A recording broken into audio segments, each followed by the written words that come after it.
間違えた間違えた。この間になんとかお金稼ぎして、あ、うわ、倒した倒した倒した。そのせいでこのままでは終わらねえだろ。来るんだろほら次。はい、向こう何にもできません。ブンブン先生来た。あいつ使おう。1枚目で来い。おお、残り3回。これではさすがに終わりません。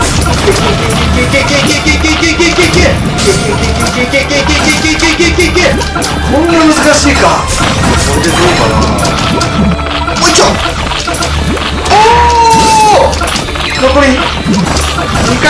そのせいでこのままでは終わらねえだろ。来るんだろほら次。ファイト来い。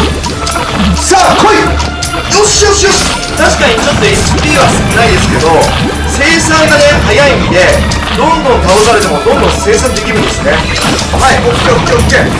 ナイスナイスクリティカル、ナイスクリティカル。みんな力を貸してくれ。いや、耐えろ耐えろ。はい、止めた。はい、止めた。もし残り体力まだ55%もあるの。しかし最後まで諦めないのが栄光でございます。今までは嵐の前のしずけさん、1回で強敵なドラゴンを放ってやるぜ。残り1回。カモン。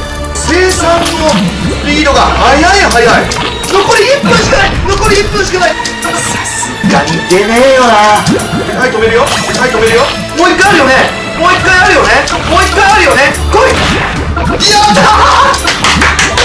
あとは城を攻めるだけだ。城を攻めるだけだ。いけいけいけ。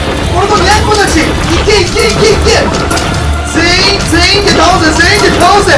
まさかのまさかの。おいちょ来い。やったー。初めてクリアするここ。最高ですね。